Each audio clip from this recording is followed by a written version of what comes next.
How to break 100 with no lessons and very little experience. Let's get into it.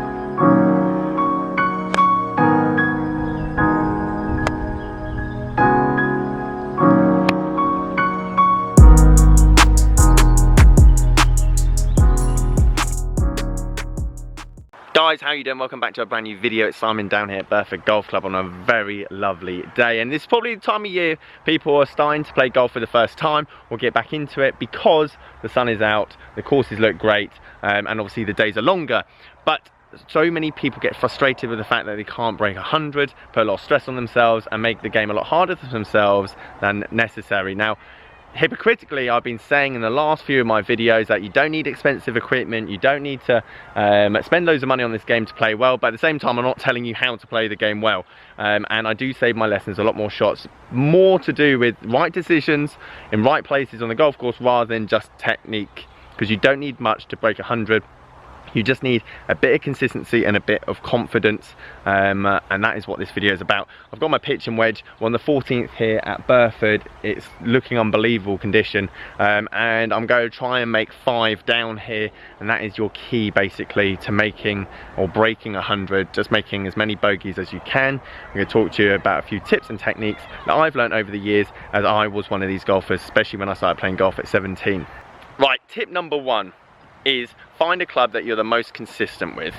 Mine is my pitching wedge. I hit the ball a very long way, but I am very inaccurate, and if I had to put £1,000 on me hitting this fairway down here on the 14th, it would be my pitching wedge, and it goes 140 to 150 yards. That is important. There's no point being very consistent with your lob wedge because obviously that's not giving you enough distance, but at the same time you don't want to choose a club like, for example, your 3-wood or your driver that you're just too inconsistent with. You're hitting a good amount of distance with it, but unfortunately the bad shots are costing you more than most. So therefore I'm going to hit my pitching wedge, we're going to pick it up down the fairway and we'll carry on.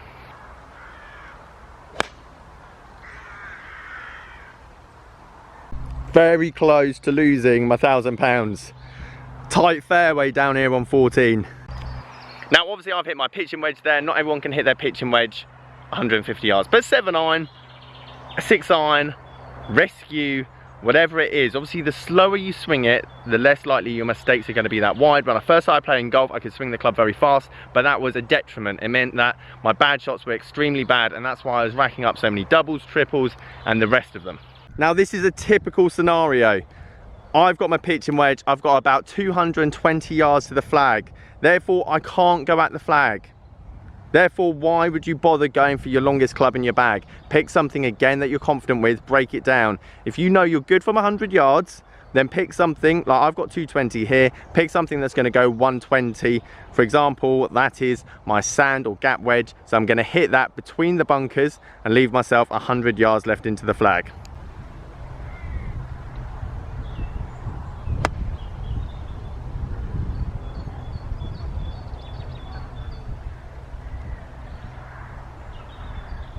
Now if you're struggling to break 100, the first thing you're going to do is hit 2,000 balls in this sequence. It's probably going to take you 5 to 6 weeks, 2 buckets of 100 balls each week. For example, you're going to hit 40 with your wedges, you're going to hit 30 with your mid-irons, and you're going to only hit 30 with your woods. That breakdown. A lot of people just hit 100 with their driver, which is beyond pointless. Make sure you're good from 100 yards, then work back to about 130, and then worry about the rest of your game. So now I've left myself 80 yards to the flag. So what do I do? This is why I talk about hitting more shots with your wedges and your short irons than anything else. Too many times I see people always wanting practicing their driver, and finally they do hit the drive that they wanted. It's perfect, it's beautiful, the flight's great, and you're in the middle of the fairway 110 yards from the flag.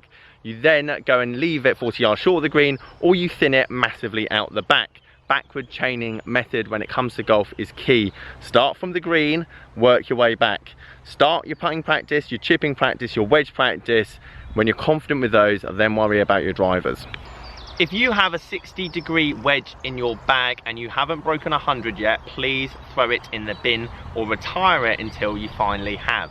I've got 80 yards to the flag, and the amount of times I see people hitting a full out 60-degree wedge from this distance is infuriating. Try and keep it as simple as possible. Short swing, land it before the green if need be, roll it up. The amount of seniors I have up here that have an unbelievable touch from 80 to 100 yards just bumping onto the green is superb, and it's because that has to be their strongest point of the game, because they can't hit it 200 yards off the tee. So take a note out of their book, keep the swing short, bump and run it if there's no danger at the front of the green.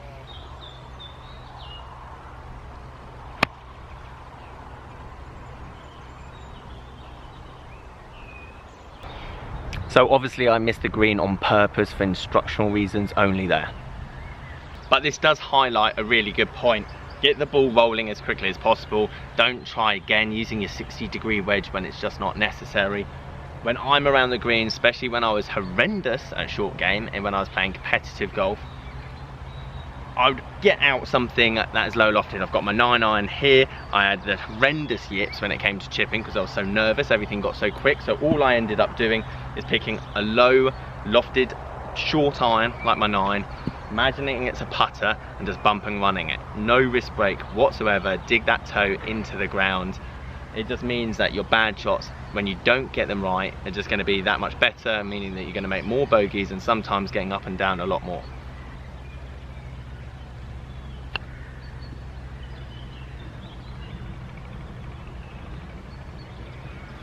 Oh, I'm actually quite good at this. Now I know you think this is the most boring bit about the game, but this is obviously where you go scoring the most shots. So please, 20 minutes before you go and play golf, hit some shots from 3 foot and 6 foot around the hole, making sure to align your ball up with lines around the ball and getting confident from that distance, because the more shots you make there, the more likely you're going to break 100.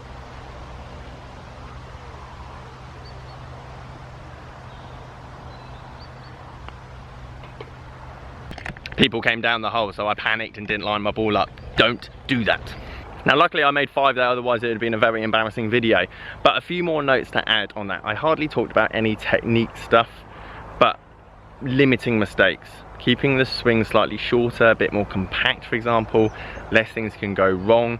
Don't be obsessed with distance. Distance at the start is not going to be your friend. If anything, distance hinders you, because your mistakes and bad shots are worse. Having good shots are great, but making sure your bad shots better is the bit that's going to help you scoring. Can't emphasize enough 100 yards and in. If you can get good from 100 yards and in, not only is it going to help you break 100 for the first time, but it's going to help you break 90, 80, and getting down to 70 is all short game.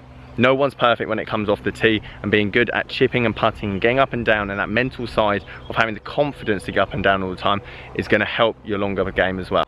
Lastly, enjoy the process. Enjoy the game. This is your hobby, this is your pastime, this is not your job. You do not have to earn a living from it. Enjoy practicing. Get used to going out on the golf course and playing badly, but then have that bounce back ability. I want you to go out and try and make as many bogeys as possible. So if you make a 10 or make 11, great. Get on to the next hole, make a bogey. Write down how many bogeys you're on around. Keep track of them. Keep it like competitive with yourself. Forfeits when you don't make as many bogeys around, for example, is a great way of adding pressure into your game. But most importantly, just enjoy it, guys. Have fun. I know it seems like a very daunting challenge, but the more you get used to immersing yourself and enjoying the practice element of the game, and that could be out on the golf course, or that could be at the driving range, or that could be putting, the more success you're going to see. Guys, bit of a different video for me here in terms of obviously my thoughts on playing the game rather than just equipment reviews and obviously my own personal progress in long drive. If you do want to see more of these videos, then obviously leave a like, leave a comment below, give me some suggestions on what you might possibly want to see as well, and I'll catch you guys later.